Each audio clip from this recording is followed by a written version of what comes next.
నిన్న రాత్రి విజయవాడలోని స్వరాజ్ మైదానంలో భారత రాజ్యాంగ నిర్మాత డాక్టర్ బిఆర్ అంబేద్కర్ 125 అడుగుల విగ్రహంపై జరిగిన దాడిని న్యాయవాదులు ఖండించారు. ఈ సందర్భంగా బార్ సెక్రటరీ ఈద రామకృష్ణ మాట్లాడుతూ ఒక చారిత్రక ఘట్టానికి అధ్యక్షుడై ప్రపంచంలోని అతిపెద్ద అంబేద్కర్ విగ్రహాన్ని స్వరాజ్ మైదానంలో 125 అడుగుల అంబేద్కర్ శిలాఫలకంపై దుండగులు దాడి చేసి ధ్వంసం చేయడం ఇది తీవ్రమైన అపరాధం. దుండగులు ఎవరైనా సరే పట్టుకొని వెంటనే శిక్షించాలి. పొట్ల సురేష్ మాట్లాడుతూ మేధావులు, ప్రజాస్వామ్యవాదులు, దళిత సంఘాల నాయకులు, ప్రజా సంఘాల నాయకులు, ప్రజలు అందరూ తీవ్రంగా ఖండించాలని డిమాండ్ చేశారు.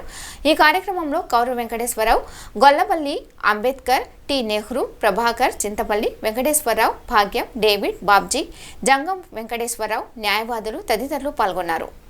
అంబేద్కర్ ప్రపంచంలోనే అమరావతిలో అతిపెద్ద కాన్సెప్ట్ను పెట్టడం జరిగింది.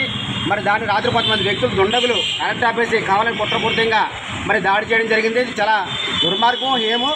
రాజకీయ పార్టీలు ఏ పార్టీలు వచ్చినా కానీ బాబాసాహెబ్ అంబేద్కర్ ఏ పార్టీ భారత రాజ్యాంగం ద్వారా ఎంపీటీసీ కానీ ఎంపీ ప్రధానమంత్రి వారు కూడా రాజ్యాంగంలో వెళ్తారో దీక్షను గుర్తుపెట్టుకోవాలి.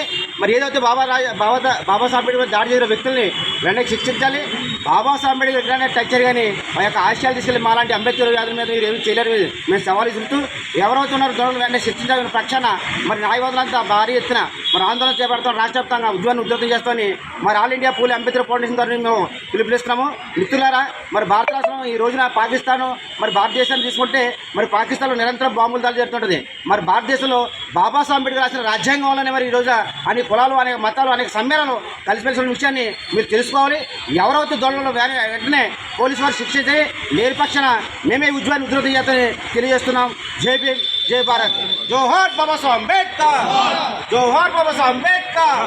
అమరావతిలో అంబేద్కర్ విగ్రహం దాడిని వ్యక్తులను అరెస్ట్ చేయాలి. అమరావతిలో అంబేద్కర్ విగ్రహం దాడిని వ్యక్తులను అరెస్ట్ చేయాలి. భారత రాజ్యాంగాన్ని కాపాడాలి. భారత రాజ్యాంగాన్ని కాపాడాలి.